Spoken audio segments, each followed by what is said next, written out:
Hi, this is Freddie Spencer reporting after the 2017 German Grand Prix at Sachsenring. But before I get into that, I want to tell you a little bit about this weekend. Another great weekend here at the Goodwood Festival of Speed. This beautiful place brings back a lot of memories for a lot of people. I want to tell you a little bit why.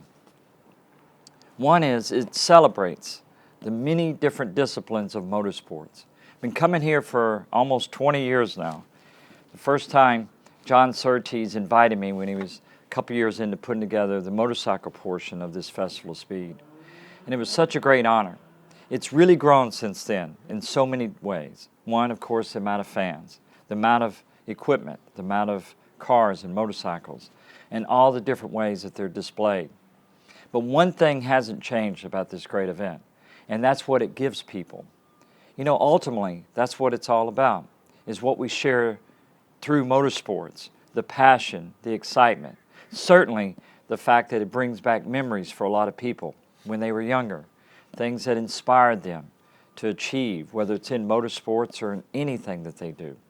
But one of the things that's really exciting for me always is to see the young generation that are inspired. All the little kids that came up to me this weekend and asked my autograph, and taken the time with each and every one of them to make sure that they're inspired like I was when I was a kid. That inspired me from that little kid in Louisiana to go on to want to achieve and to dream in life, to get a chance to race one day on a Honda, something he rode when he was a little kid, and to meet Mr. Honda, as I got the privilege of doing, and to win the World Championship. It all begins at events like these. And if you think about it, it's the different disciplines, the different things that do inspire us, or like cultures in life.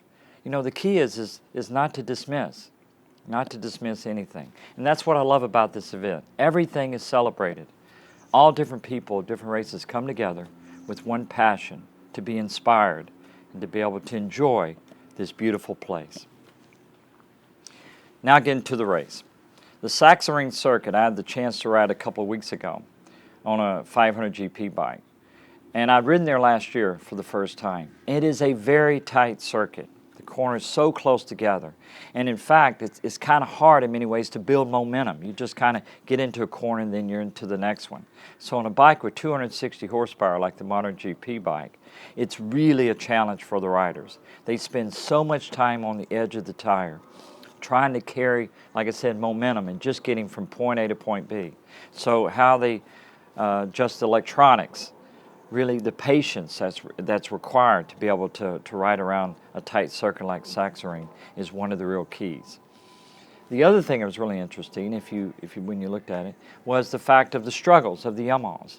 The Hondas seemed to be strong this week. The Yamahas were strong, of course, in the previous race when Valentino won. There's been talk about the struggles with the tires from week to week, and the riders being able to adjust to that. And they're always constantly talking about the feel changing from week to week. So that was always going to make this race very interesting. You throw into that, of course, the uncertainty with the weather. That was the case this weekend again. We saw that in qualifying.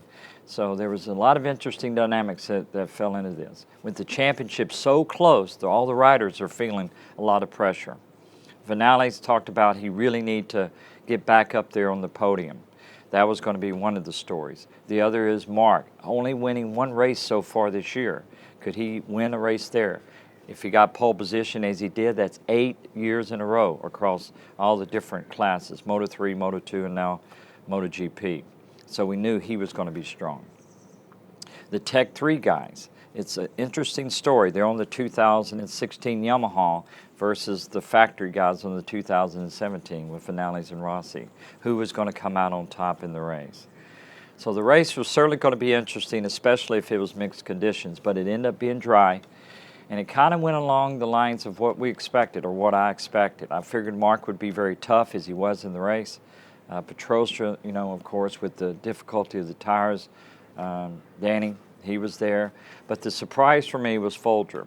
As the race went on, it was really great to see him not get too excited with that chance of winning his first MotoGP race, but to really use his head And when he got a little bit of a gap, or Mark got a little bit of a gap with a few laps to go, he just remained patient and got that great second place. Be interesting to see, because all the interest is on Johan, Zarco, his teammate.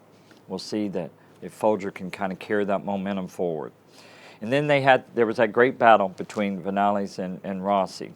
And Maverick kind of kept his cool and got a very good fourth place. And so he's back in that championship. And it's certainly going to make things exciting this year to see what happens from this point forward. It's going to be a great championship, as we've talked about. One of the things that I like to do, as I mentioned before, is that insight into what the riders are thinking and how they deal with the pressure. We know that, of course, Valentino has all these years of experience, and he's really using that to his advantage and just staying right there. Now he's 10 points behind Mark at this stage of the championship.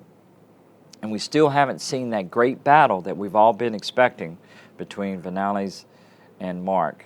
We'll just have to wait and see if that happens next time. I'm really looking forward to the next races. I hope you are too.